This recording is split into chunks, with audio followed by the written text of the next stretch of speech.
Hello, hello. I am Matthew Gray Gubler. You're about to watch Heathridge Manor. I directed this episode, and sitting next to me is the wonderful Sharon Lee Watson, the writer of Heathridge Manor.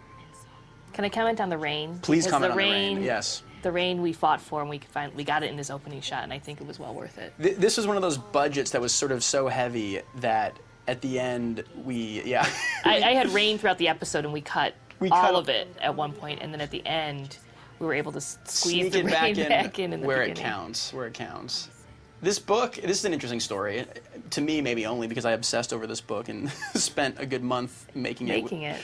With Vincent Jeffords, the awesome set designer and artist extraordinaire. But the idea was that this woman, Sharon had written a book, this mother's reading a homemade book to her son, and we didn't know what direction to take it in. And then it hit me like, this crazy mother, what if she had taken sort of collages from old Bibles, old sort of reference photos of the devil, and pieced together a homemade book for her son, and then allowed him to color it, and to sort of indoctrinate him into this world. And so it's sort of where the genesis for that came from. But you did do the coloring yourself. I did, yeah. And a lot of, I haunted the art department, and we, with a glue stick, Vincent and I made it, and he's the best. This little boy's great. That boy was originally, he came into audition to play the part of the boy in the next scene, but he looked so much like Kyle, we gave him this part.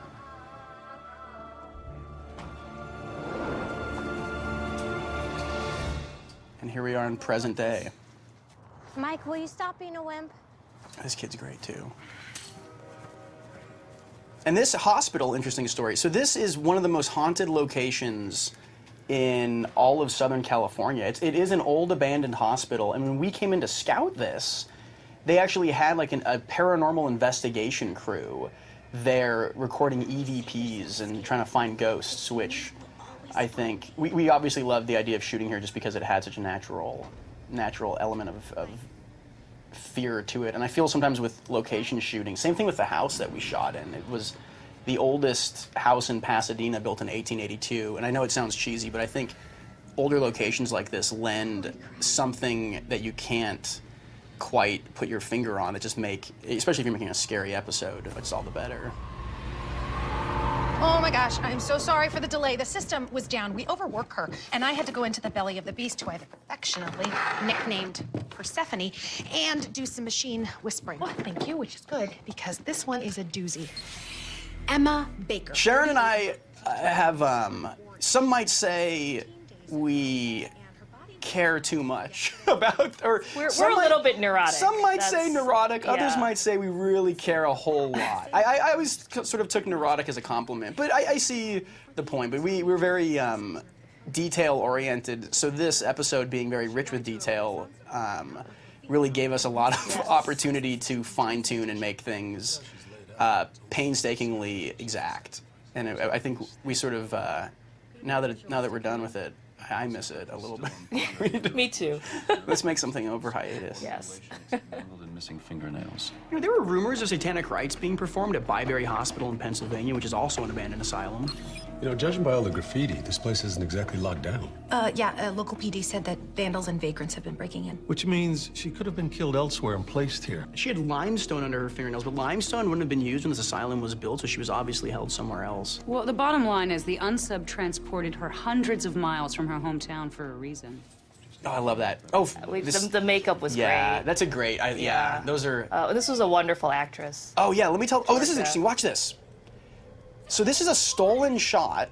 Here, watch the reverse of the well. That person walking right there is actually a cameraman about to take a clapboard and mark the scene.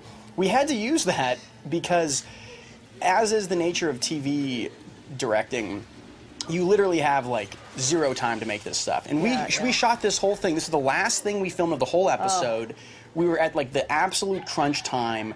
We had one, literally... This was literally the last 10 seconds of the last night of shooting of the entire episode. Every time you see that bottle, it's a shot stolen. So literally, Yes. we had and this is such a complicated movie. We have like 7 cues happening, camera, action, actors, great, water, all this stuff going on.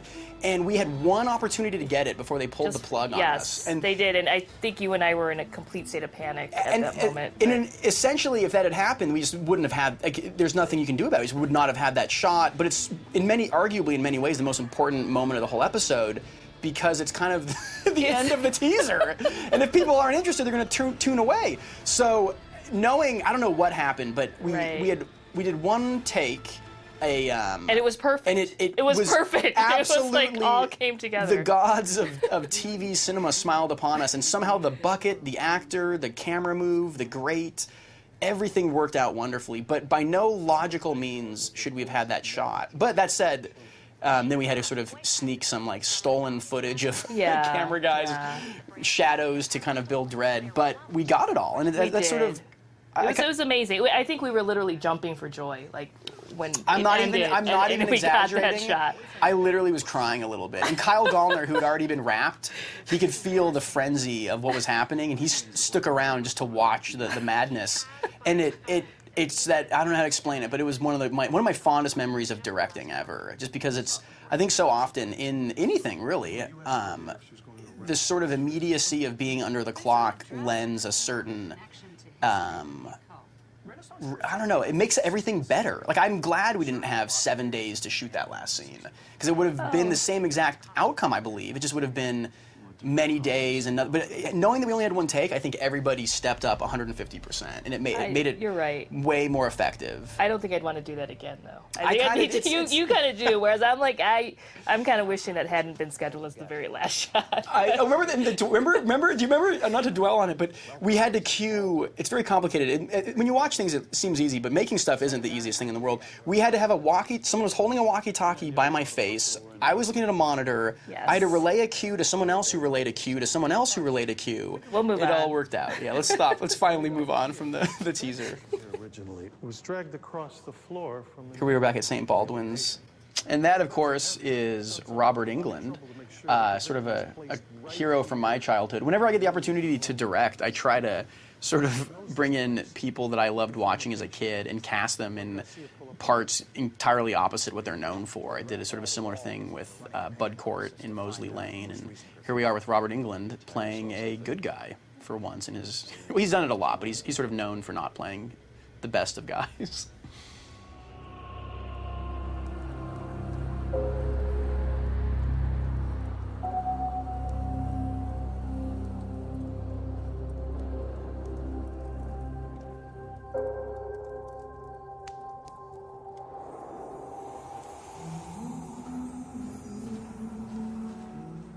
So this was the first of the dream sequences that we really had to trim down, unfortunately. Yeah, these did get trimmed down a bit. Adam, the editor, did a wonderful job. Dissolves can be done really well or really not well, and he really did them well. And we painstakingly picked all these images, and I'm just really psyched with how they turned out. There's a moment up here. I like this. There's some blood about to pour under a curtain, and I'm proud to say that I was the one pouring. We needed sort of these ethereal images, and so... And that's actually the only blood in the whole episode. The only blood in the whole episode. It is like 6 gallons of blood, but it doesn't... I wanted it to read more like a dreamy state of blood, as opposed to sort of that. It almost looks like chocolate. Looks like he's painting with it. Here we are in the medical... I really like this medical scene. And the actor playing this Emmy, I thought, was terrific. He's that's great. very believable as the medical examiner. Super awesome. Mainly a stage actor, I guess he said, but he's just so good. It's so real and yeah. Breath. And possibly seizures. So she didn't have the wherewithal to remove the dress? Well, even if she did, she couldn't. That corset was laced so tightly, it left lividity marks on her chest. Plus, someone sewed the dress shut over the closure. I'm guessing she wasn't sewn in by choice. No, take a look over here. That's a digital effect on the feet. Did you know that? Yeah, that's right, because I'm really anti-digital effects, but I think it's the only one in the episode. It looks great. It looks very practical. We were right. He held her and tortured her first. Question is why? The Unsub's not the first to do this. Poison Garments actually have an. I love this stand-in right here. This woman at the desk. I wish she had more screen time. Okay, so I double-checked, and this fabric is not manufactured for commercial sale. Is it possibly something? Whenever I'm casting things, I think Sharon feels the same way. I think finding sort of really real and unique and incredibly talented people is sort of the only thing that I kind of look for in casting. And this guy, Ezra Buzzington, is definitely that. He got cut a little bit just merely for time. It's always so painful when you have to like cut any performance because I think the actor always immediately assumes that they it just always comes down to our shows. How long over were we when we made this? I think ultimately we were about 6 minutes over, but that's significant. I mean, we lost. I know we lost a whole scene. A lot of scenes that we. And the dream sequences became the dreams much shorter. Before. I think only yeah. would be able to lift her and move a hospital. Oh, here comes Madeline, and Kyle. Have you seen Kyle? Oh, yeah, the dream. It's when Erica came in. I think we both kind of wish we could have done this as a feature. I know. We could have kept in all these extra scenes. And, I know. Yeah. So here we have the great Madeline Martin and the great Kyle Gallner. I knew Kyle. I worked on a movie. I acted in a movie with Kyle about 4 years ago, and I kind of then realized what a great actor he is, and was introduced to sort of his unique style of acting. And I've always wanted him to be in something I've made. And I tried with the other episodes I've done, and he was never available for scheduling reasons. But this time we got him, and it really worked out just perfectly because he's great. And Madeline, she's wonderful too. I think, stop me if I'm wrong, Sharon, I think Sharon and I both had a different kind of person in mind for that part, like more of a willowy, sort of meek more bird. Of a frail. Yeah, more of a frail bird-like little, like, I don't know. And then the minute we saw her and the minute I heard her voice, I was like, wow, she's the one. She's just perfect. Yeah. She's so great. Your heart kind of breaks for her with everything she says, but at the same time, she I don't know. She's an incredible uniqueness. I like, not to dwell on casting, but I always like to hire people that in no way, shape, or form can be imitated. Like, you can't do an impression of her or Kyle or Robert or Ezra. It's people that are just totally non-typical, I guess. Not typical, but you haven't seen something quite like them before. I think they had a good chemistry together, too. Somehow. I think they look alike, too. Yeah. Am I crazy? They do. I think Juliet as well. This is for your own protection, right? You know that. Maybe Mother's wrong. We should talk about the prosthetic hand, actually, that we just yeah. saw. That was actually a lot of work from our props department. Well, she's a method actress, so she cut off her hand for this part. She did. And I didn't necessarily think that was the right idea, but I liked that was her gusto. choice. That was her choice, Nat. She didn't realize how permanent that really ends up being. No, it is a very complicated process where she cast her hand in a piece of rubber, and then this special technician had to be on set to put it on and to powder it and to make it look effective. I think it works wonderfully. It has an old-fashioned quality. My fear was we'd have to resort to something very modern looking, and in the essence of keeping this world kind of timeless, I wanted it to be wooden, but I realized that's kind of that's a little too crazy. But I think I think it worked out wonderfully. I love these scenes. Same, yeah. Do you want to tell the audience the genesis of that bucket?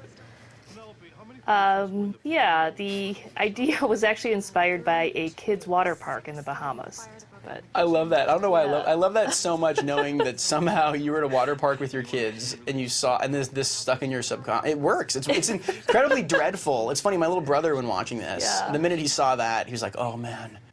What do you think about this? Batty, that's kind of on the nose. Oh, no, not that. Rick, can you zoom in right here?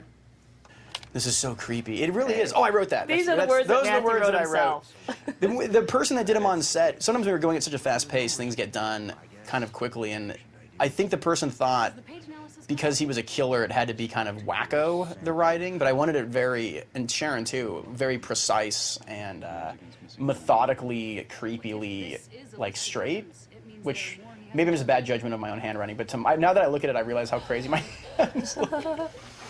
Oh, let's be quiet for my favorite part. When it comes up, we have to hear the... It's great. This stuff again was all by the skin of our teeth. Like we had like one take. Here it comes. Here comes my favorite part. We actually had 2 different wells. Yeah, we had 2 wells, and this well is actually pretty shallow. The actress could stand in there if she wanted to. I love this. Is my favorite moment of the whole show.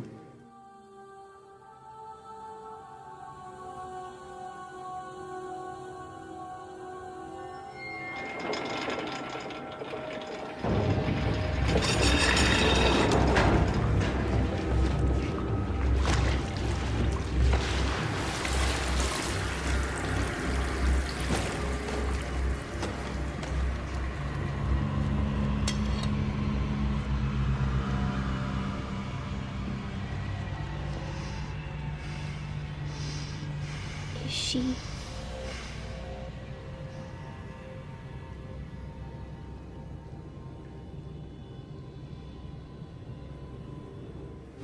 Oh, good. That scares me every time. I like that. An innocent will die before the wise. Again, all this stuff on the well was shot the very last day. Like Yeah. the final hours. Yeah, all the most important stuff for some reason we left. We didn't leave, but it was by schedule left until like the last 28 minutes of filming. I'm retroactively worried again. I'm like looking at these. It worked out though. I'm telling you, when you're under the gun like this, I really believe that it makes you, it fuels your filmmaking with a sense of urgency and some kind of life that isn't there otherwise. Because I've worked on things, not so much as a director, but as an actor. Yeah. Okay, I love this shot, too. I love that dress. This is a funny moment, actually.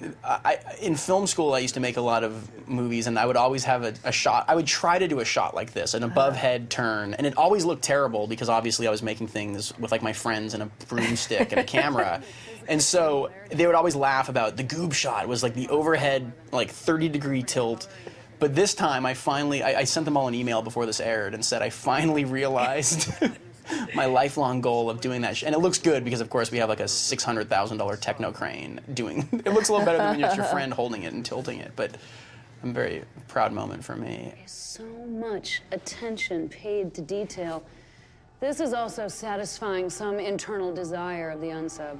So, why leave bodies in an empty? This is funny. It's again a sort of a standard Criminal Minds informational scene, but it becomes somehow, and I wish I could take credit for it. It's one of my favorite scenes in the episode. I don't know why. I think a little bit of it has to do with the music, which is outstanding, but this idea of Joe peeking out through a torn thing. When we scouted the location, these were up, these papers to block people from looking in.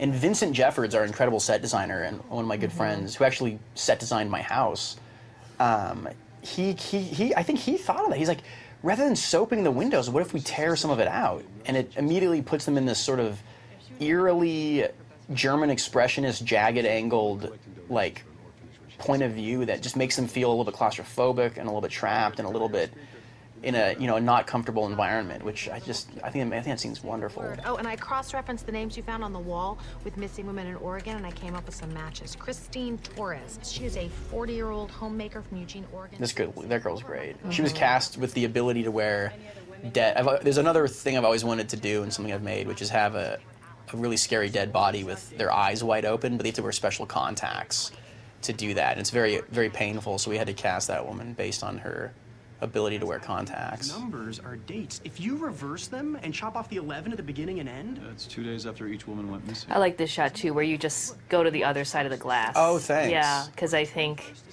in the script, it was originally written as you, Dr. Reed, would end up rewriting the numbers, but that's so clunky. No, I think this is a much more elegant way to do it, just to go stand on the other side of the glass, and then the audience can sort of reverse the numbers themselves. It's not that hard to do. So That was I think originally it was even written as like a digital effect. It was like the numbers were going to replace. Or am I wrong? It was. I think it was. I think it changed. It was. I'm trying to remember which was first. At one point, I think the network wanted a digital effect. I know. I hate. And we yeah. said no. Let's try not to do that. The minute you have digital effects, it takes it into a whole nother like realm. Thanks. I also was just that was a two-part thought. I didn't lazily as an actor. I didn't want to have to write it down. But also, anytime you can allow the audience to make their own active deductions, it makes them a more invested viewer. I sound so pretentious. I like this. This girl's great. I love her eyes. She's incredibly. She was written sort of as a nosy, weird friend, enemy girl, and so the bigger the eyes, the better. I thought. Is this your mom? Ooh. I like that reveal of Kyle when she bends down. Thank you. Chloe from school. This is my brother James. Hi, it's nice to meet you. I've heard so much about James. But I was hoping that Laura could come out on Saturday because that's when prom. Why did you do that? Did you invite her? No, she came on her own. She's not your friend. Yes, she is. She wanted to see how I was doing. If I was still going to prom on Saturday. I don't have a date or anything. A bunch of us are going as a group. So can I go? Absolutely not. I only get one prom in my life. You're gonna deprive me of it? Please. I love you, James. You're the best brother in the whole world. I really like her a lot. Yeah. I love him, of course. I like this scene, actually. I thought they were great together. Very nice. This little hand move that he's doing on her eyebrow was something that he and the mother worked out, where the mother would touch, if you watch the first scene again, you'll notice she caresses his right eyebrow. And it's sort of building in sort of subtext and subtle things. I thought it'd be great to have him sort of recreate that with his sister. It's right this way. I love this woman. This character was originally written as like a 26-year-old. Yeah, a young girl named Tiffany. Tiffany. Uh-huh. And I have an effort to, for some reason I really like older people, more advanced in age, if that's a way to put it. Just people with a lot of character, and sometimes I worry that young people don't have it. So any attempt, I always make a lot of attempts to age everything up a few decades to give us a more unique face. And this woman's awesome. I love her. I love the sort of shooting through the racks too. I think this was Greg's idea to kind of keep it a little more sleuthy. You know, it feels so much more like you're. Yeah. When you can't see what's in the frame. I know some people are bothered by like the style of having foreground clutter, but I love it because it makes you sort of feel like you're almost at a play, sitting behind someone's head. It just makes you more appreciative when you see something. I don't know if that makes any sense. I can't control her anymore. She's 16, which means she's at a vulnerable stage. The devil will take notice of her now. What do I do? My poor noble James. This is an interesting. You want to say anything about this, Sharon? This is another amalgamation. Right. This was like a 3-minute dream sequence that got cut to 10 seconds. Oh, here's. Yeah. I'm very proud of that moment. The dream sequences, again, for time, we had to cut a great deal of them apart.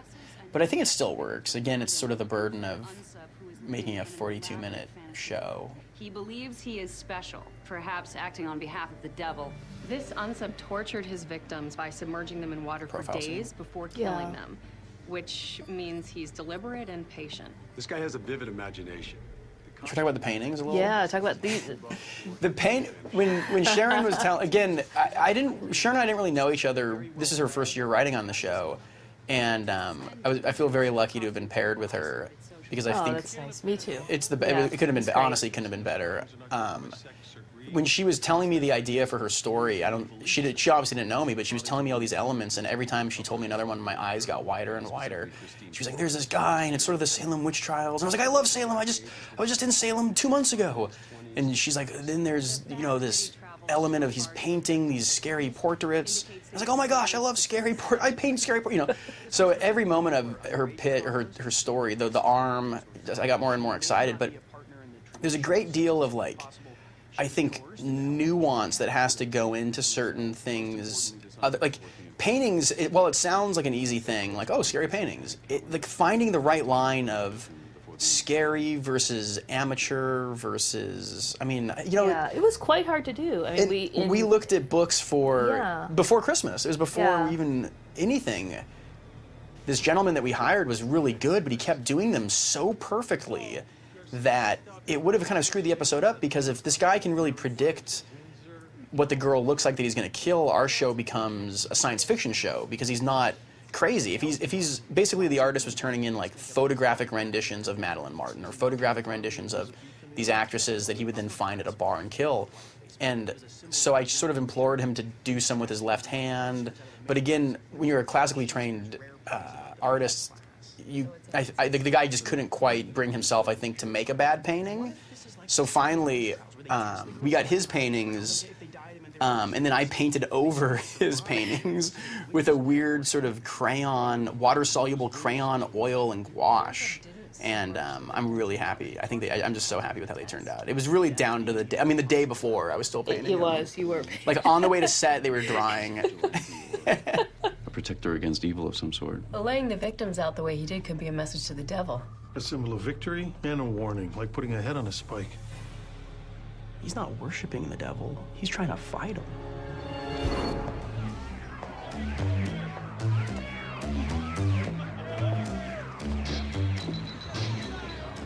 Can I get a Heineken?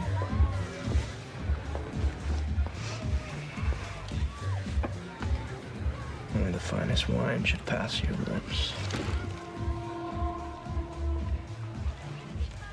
So what is that, your best line? I've been watching you for the last hour. And you are the most ravishing creature that So we actually had to cut a couple of scenes in the script that came between the bar and falling in here, but into the well. But it works. I don't. Yeah, originally there was works. like a 3 or 4 minute scene where he and this actress, he brings Sarah, her home, and they go back and they sort of flirt near a phonograph. And it was a really great scene and a beautiful night, moody scene. And then he serves her a glass of wine as sort of a test to see if she's a witch or not.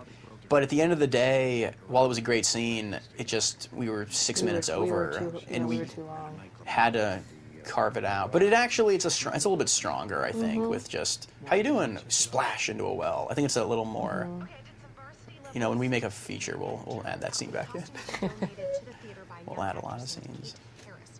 I love that photo that just went by of the mother, her acting headshot. Why don't you tell the story on that, Sharon? I think that was some of your... I think you came up with that great pose. Sort of an old-fashioned headshot. This is an old-time actress. And when we shot it originally, it was always kind of feeling like a modern headshot. And then I think it was either Sharon or Adam had the idea of like this sort of stilted, wrist to the chin, like a pose you wouldn't really do nowadays. It gives it a nice timeless quality. In fact, we needed to get a copy of those records. You got it. Oh man, here it comes. My favorite. This is a great moment. This is one of my favorite moments. This is green screen magic. Green screen magic. It all worked out. Oh, I love this. Hold on. I love these old. There's her baby arm. I don't know if it really translates, but Sharon had written in the script that she opens a box and there's like an assortment of arms, including one she had as an infant, and you kind of miss it in fast time screen, but oh man, one of my favorite songs.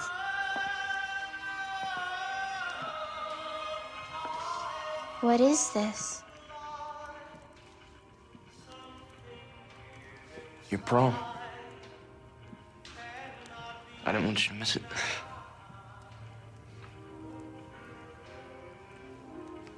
Look, I spoke to Mother again. She said that the end is near.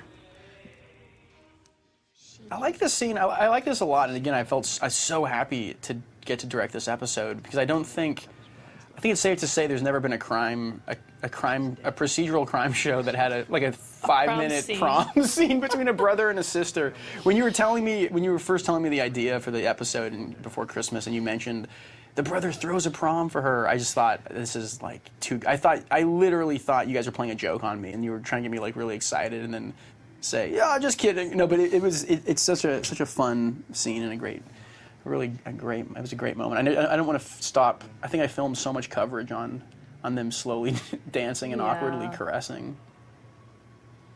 Now, we had a debate a little bit about the music, like whether it would play as source music or... and I think just because I love the song, I think I wanted to hear it at a louder level, but I see now that I do think. Do you feel better about it? Yeah, what do you think? I do. It makes sense from a story point. It makes sense that it's source music from this old phonograph. Mm-hmm. At the end, and then it builds.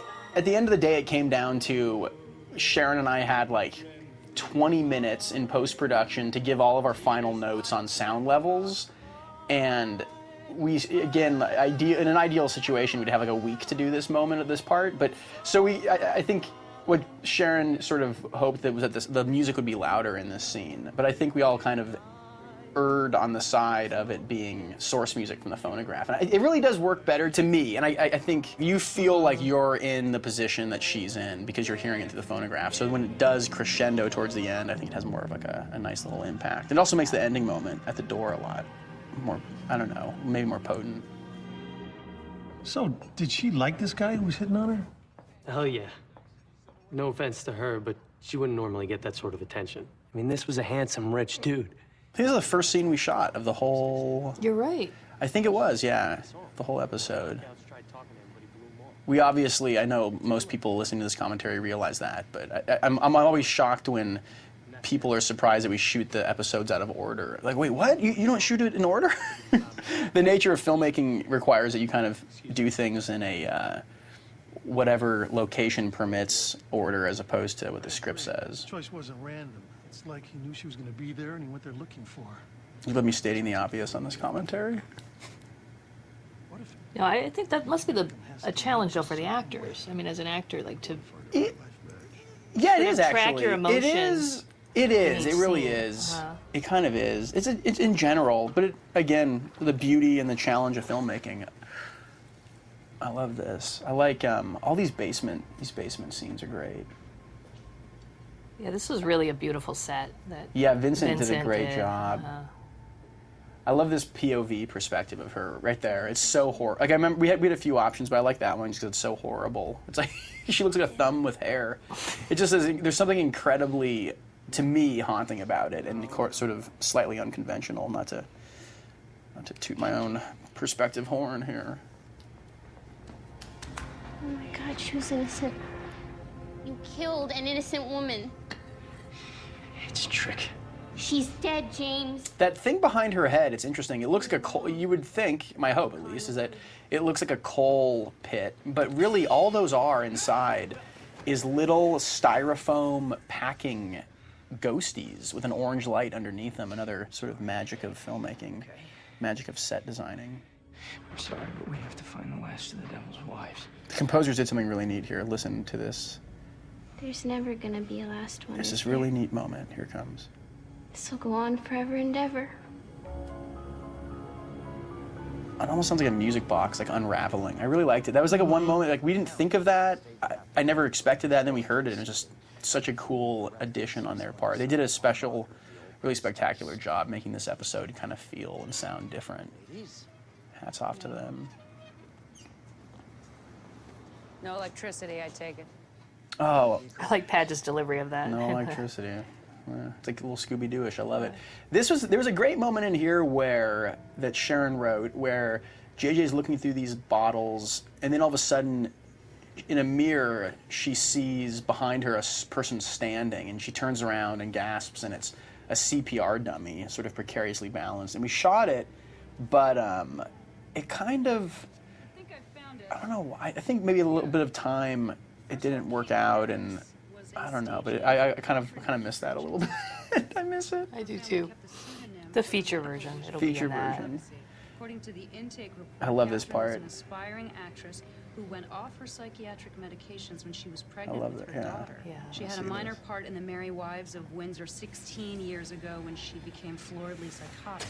Yes. She was That was your idea, Matthew, to do that silhouette behind the scrim. I think it was great. Thanks. I liked your Yeah. script because you wrote it very elegantly in the sense that you see her take a knife and cut out, which I like because it makes the viewer imagine it more, but then just sort of in an essence of thinking about how to make it like a little more graphic, but not gory. Yeah. I just thought sort of naturally, we're in a theater, they have see-through scrims. It kind of is the best of both worlds of not being over gratuitous, but having something to it. Thanks. Another dream sequence, which was sort of truncated, but it looks, you know, and I gotta hand it to, man. Adam? Yeah, sorry, I got sort of entranced there for a moment in the slow motion foot. I'm having kind of fun watching this. I'm always wondering if, yeah, hold on. I still get kind of a little antsy watching this, and it all works. Killer. I love Kyle waking up in that moment. It's like he's such a good actor. His you can tell that he's face- coming out of the trance. His face is really amazing. Yeah.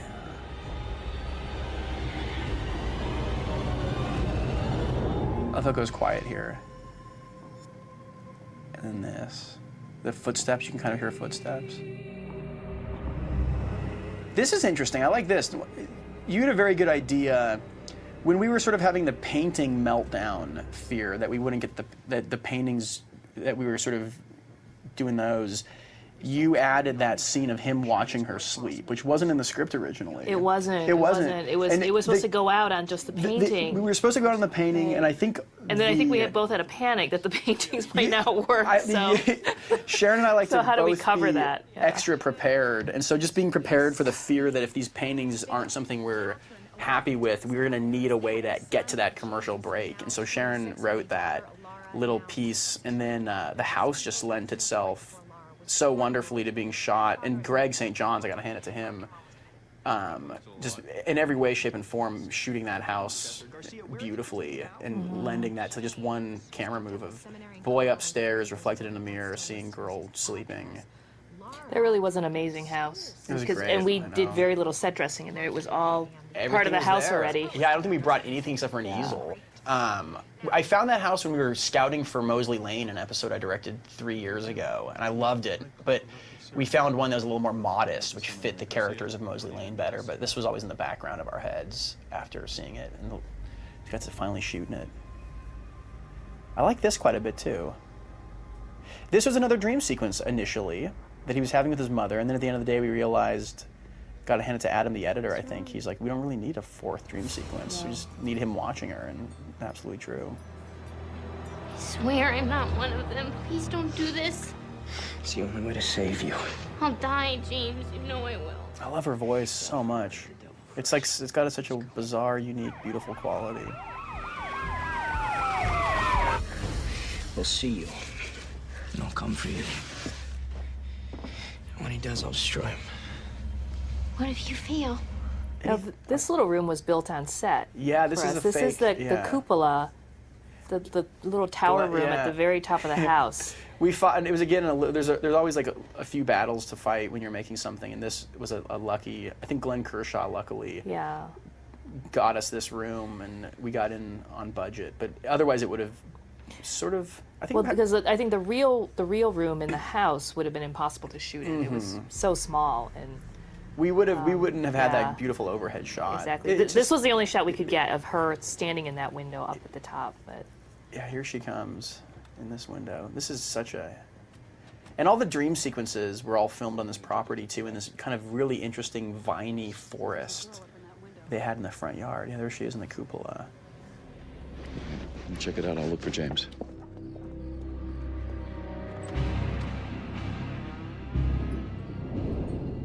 Oh, I like this. Like the door barely opening. I always wish that noise was in there. I'm gonna try to. Can we add that?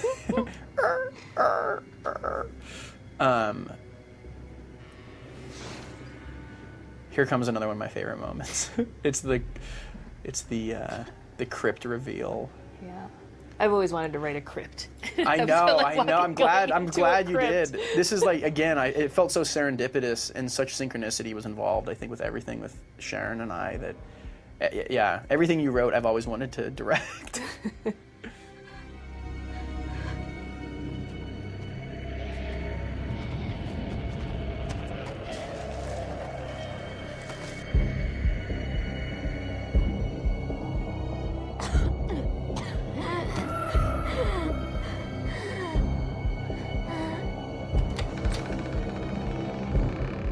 Here it comes. And I love... And the candelabra. Yep, we made sure... Sharon was very specific about getting that candelabra in there. I love the fake out. And... Boo! There it is. Yes! Yeah! The moment you want it. Yes! Every time, I'm so happy with that face. That just sort of... Looks like we just found I don't know why. I've always been obsessed with having something like that in an episode. Catherine Heathridge. Good stained glass window. Look at her.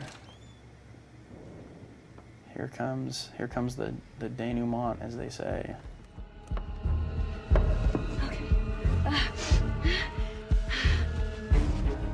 Okay. All right, I'm gonna get this off you, okay? Hold on.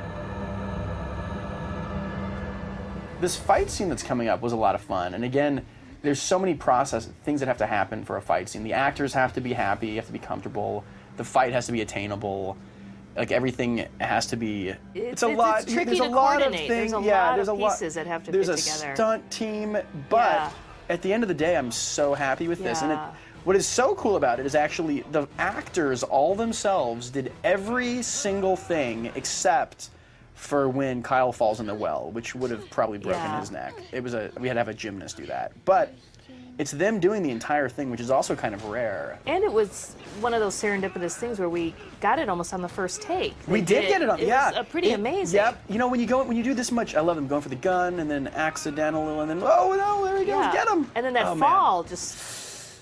Yep. I don't think we could have asked for that fall to happen any better. It's a very dangerous stunt to do because basically the actor's falling in this like 4-foot well and trying to tuck and roll in a way so he won't break his neck. But we got it in one take and it looked so good. It looked so... I remember again, it was an issue of like, hey, guess what? You have 10 seconds to get this, this shot. But we got it and it could not have gotten better. Were left out as messages to the devil.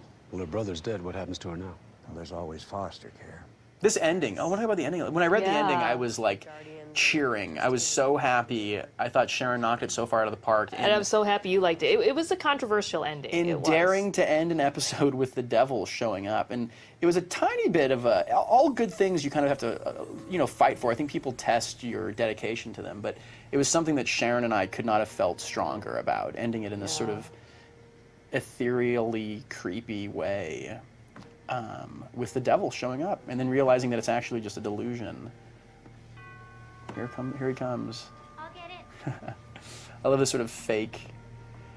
I was inspired a little bit by Suspiria, Dario Argento's 70s horror movie about a ballet, in picking that costume for her. I wanted to have like a weird kind of angelic quality that would creep you out when you realize what was going on. And there's the cane. The devil's cane. Oh man.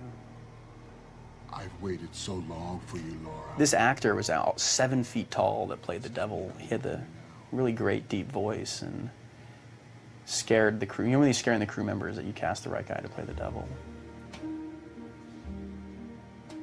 Many people don't realize she has a real arm there. That's sort of part of the delusion. Her prosthetic arm is turned real.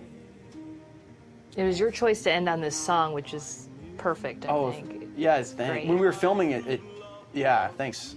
We were filming the dream sequences, and for some reason I kind of like the idea again of ending in a way that you wouldn't expect, and ending a scary episode with a happy song felt perfectly fitting for it.